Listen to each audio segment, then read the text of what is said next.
जय भीम, जय संविधान। मी अजित कांबळे या व्हिडिओच्या माध्यमातून संपूर्ण महाराष्ट्रातील जनतेला सांगू इच्छितो की 2 दिवसापूर्वी सोलापूर जिल्ह्यातील माळशिरस तालुक्यातील चौंडेश्वरवाडी या गावामध्ये मातंग समाजातील उषासाठी या शेतकामाला गेलेल्या महिलेचा या ठिकाणी शेतमालक असणारा सचिन देशमुख याने गोळ्या झाडून तिची हत्या केली। या घटनेचा मी या ठिकाणी जाहीररित्या निषेध करतो।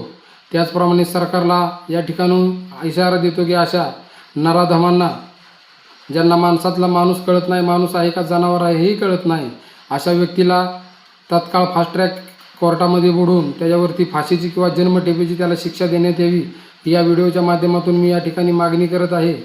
त्याचप्रमाणे या व्हिडिओच्या माध्यमातून मी सर्व जनतेला सांगू इच्छित आहे की या देशामध्ये डॉक्टर बाबासाहेब आंबेडकर, फुले शाहू तसेच छत्रपती शिवाजी महाराजांची विचारधारा मोठ्या प्रमाणात मानली जाते, परंतु या महाराष्ट्रामध्ये आत्ता आपल्याला दिसतंय की कायदा आणि सुव्यवस्थेचं राज्य राहिलेलं दिसत नाही। नक्की या महाराष्ट्रामध्ये कोणत्या प्रकारची विचारधारा नांदत आहे? ज्या महाराष्ट्रामध्ये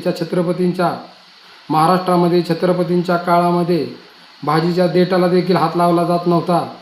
एका पाटलाने एका महिलेकडे वाईट नजरेने बघितलं तर त्या पाटलाचा चौरंग केला जात होता, परंतु अशा प्रकारच्या घटना आत्ता 2026मध्ये मोठ्या प्रमाणात या महाराष्ट्रामध्ये होत आहेत। म्हणजेच नक्कीच यांना आपल्या महापुरुषांच्या विचारांचा विसर पडलेला आहे आणि यांच्या डोक्यामध्ये नक्की कोणत्या प्रकारची मानसिकता आहे हा प्रश्न मला निर्माण होतोय।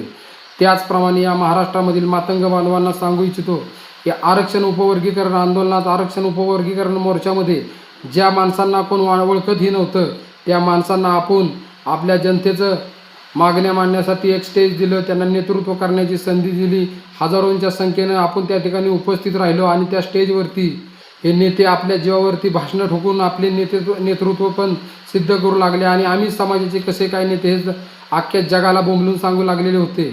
परंतु त्यातील एकाही नेत्याला आपल्या समाजातील ह्या बहिणीवरती एवढं मोठं हत्याकांड घडलेला, या बहिणीला गोळ्या झाडून मारलेला आहे, परंतु एकाही नेत्याने या गोष्टीचा जाहीर निषेध केलेला नाही किंवा मल्टीमीडियावरती कोणत्याही प्रकारची व्हिडिओ टाकलेली नाही। त्याचप्रमाणे यांचं काम होतं, जर तुम्ही स्वतःला समाजाचे जर नेते समजत असाल तर या कुटुंबाला जाऊन भेटणं हे आपलं सर्वांचं काम होतं, परंतु असं कोणत्याही प्रकारचं काम या नेत्यांना केलेलं नाही। म्हणजे मला नक्कीच वाटतं या नेत्यांना आपल्या समाजाचं काहीही पडलेलं नाही।